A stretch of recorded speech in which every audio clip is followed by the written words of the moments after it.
Hi, I'm Gary Peterson and I make Olympic spinning wheels. This is kind of an overview for those of you that are thinking about getting one or perhaps are in line to get one. We have two models here. They're almost the same. There's some slight differences and I'll just talk you through them. When a person gets a wheel, it'll come almost like this. Some of them will have a figurehead like that that's removable. This one's just held on this way. Goes in by putting it in like that, and then you're home free. Amy's Raven wheel has a figurehead that's integral into the handle, so some are built that way. The wheel, when it's taken out of the crate, will come about like this. And all you have to do to prepare it for spinning is put on the bobbin and the flyer and the Scotch tension. Several types of flyers that we use. One has got the regular orifice like this, and then some have a delta orifice like that. Some of them have hooks and some of them have sliders. It's based on the spinner's preference.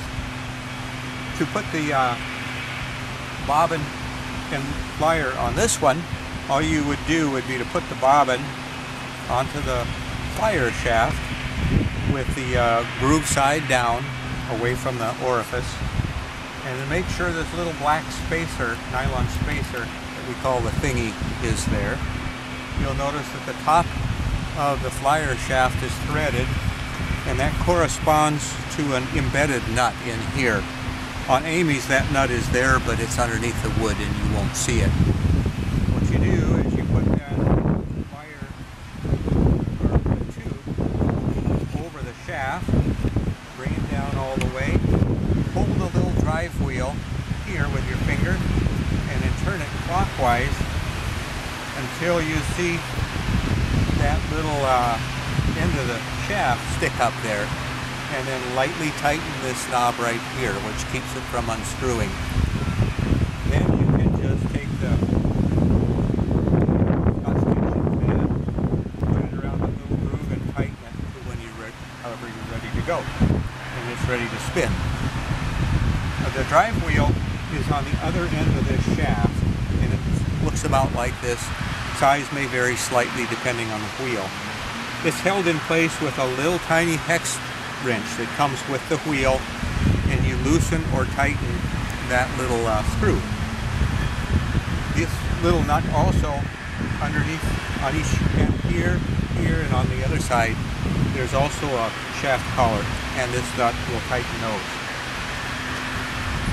There are points of lubrication might be needed here and here, and then the axle that holds the treadles in place, which can come out very easily. You might need to use a toothpick and put just a little bit of silicone grease in those spots, and that's about all the lubrication you'll need.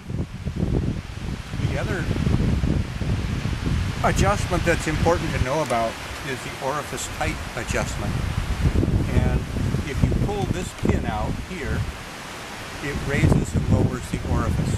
You line up these holes to the desired height, push that in, and you're ready to spin at a different angle. So that, and then the speed adjustment, the way that works on either of these machines, this is a speed adjustment knob. If you loosen this by turning it counterclockwise, and then reaching in, put your finger against that shaft and pull it away from the big wheel over here. And that will pull this little drive wheel away from the big wheel, just enough so it doesn't rub. If I do that, just pull it away a little bit, put my finger in there, and then just line this up. And anywhere along that range you can tighten this. Just finger tight. The further this is out away from the center of the wheel and toward you, the faster the flyer will spin. And the closer it is